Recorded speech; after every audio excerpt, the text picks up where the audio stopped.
amarana anzwa nekuvhara vanhu mari shamwari. Notoshaura kuti kochiko hey iwe uya kuno.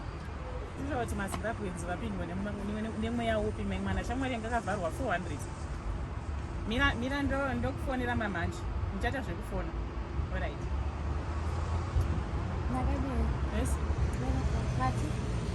Iwe hausiri musikana wamai John here. Ndini. Ndiwe here? Kuri sei? Tiripo.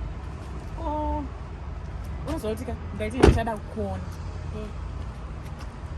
Ukutambiriswa mari kuna madha vai. Vane mbiri yekuomera, ndakanzwa mbiri yekuomera. Unotambisira 30. $30. Ndanchizviziva kuti mari shoma ndakanzwa kuti vakaomera zvekuti. Hanzi havabhadhara vasikana, wane nguva yakareba sei uchivashandira? Ndavine 7 months. Vanga vachikupa mumwedzi yese here kana? Kune mwedzi wasinobva ndini. Handitika?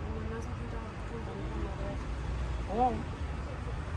Ndakanzwa mbiri yavo ndakatoshamisa ndichitokuona iwo utori navo ndikati pep boybo unotora mwana kuchikoro ndikati munhu yanoshandira mai ava.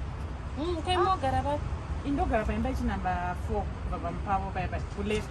Woraita apa? Woraita ndapakaipa naye. Ndogara ndichikuona everyday iwe ukafamba uchida uchinzunzutira iwe kumhanyisa mwana kuchikoro kumudzotsa kudii ndoti nai mai ava vadi kumuperekedza kuchikoro mwana ava nemota. Vanenge vachiti ndimuperekedza netsoka. Kouya kunoshandirai kwangu. Munhu mari ndokutanga ne8 kana 100. Unokwanisa kusiya rini kwauro zvoti mari yako nditori nayo izvezvi zvokutoti handipapa pakati pemwedzi ndotosvika nditokupa mari yezifongo utorishandisa zvekuti izvi pakati peuku ndogona kutongwa isiya kana uya ndokupa inini mari iyo yavanga vasorwe kupa iwo shuwa ndosvika ndoti ndinoda kuona ndisinoka geti unotosvika unongonda kuona madha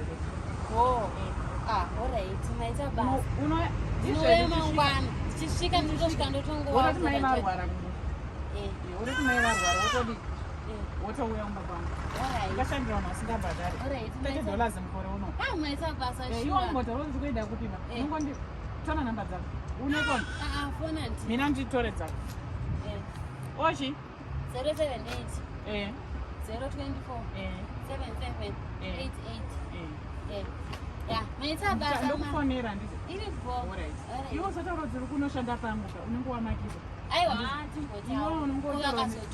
aiwa vangotiona ini ndichama kupika kwaunenge wanyepera ungoenda kwako uskai munotondifonera ndokufonera mamani ndokufonera woona namba dzako unongoti mai varwara kumusha.